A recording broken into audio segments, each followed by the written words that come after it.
Did you know that the United States is the #1 consumer of paid sex in the entire world, driving up the demand as a society for human trafficking?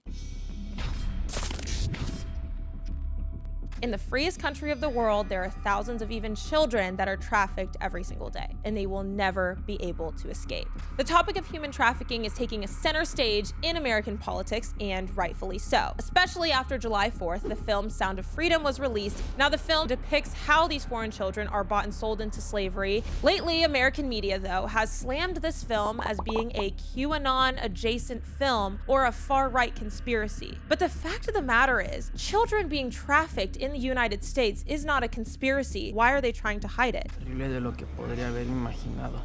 From Central America to the American heartland. We've got these kids. For us to just throw them to the wolves. Me sentía totalmente desesperado, como si quisiera morir. But there is something more sinister, I think, that Hollywood is trying to cover up by slamming the film in the mainstream.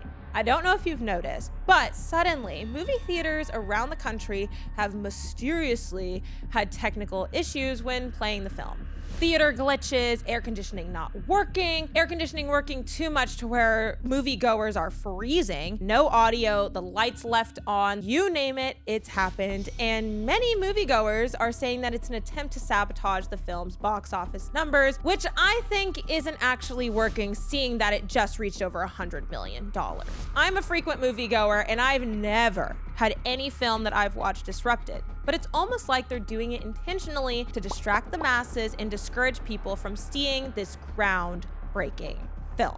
Here's the reality. Children are bought and sold every single day. And it's insane how a film exposing the realities of worldwide human trafficking has become a politically polarizing issue. The average age of children sex trafficked is between 12 and 14 years old. That's middle school. Menores de edad y hasta más.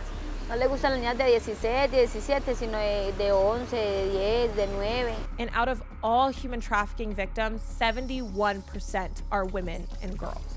And perpetrators make a substantial amount of money. I mean, the industry is currently estimated that it brings in an annual global profit of $150 billion.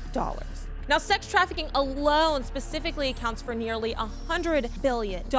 This isn't just some petty crime happening around the world. This is a multi-billion-dollar industry and one of the largest industries in the entire world. In the United States, though, California and Texas hold the largest number of trafficking cases. I mean, we've seen the southern border crisis over the past couple of months. Think of how many unaccompanied children are coming across the border. Currently, there's 85,000 missing minors in the United States. The reality is there is more slavery happening in the United States now than when slavery was legal. And even with all of this definitive data, it is incredibly hard to know exactly how many children and people are trafficked in the United States because they're illegally smuggled into the US, they're trapped in the industry, and these numbers are so unknown to the public. Now, I know this one was a very heavy topic, but I think it's so important that we acknowledge in our home country, the United States of America, the land of opportunity, the land of the free, there are still thousands of women, children, men, and boys being trafficked every single day. So if you guys haven't already, I highly recommend you go and see the film Sound of Freedom. I know it's still in theaters.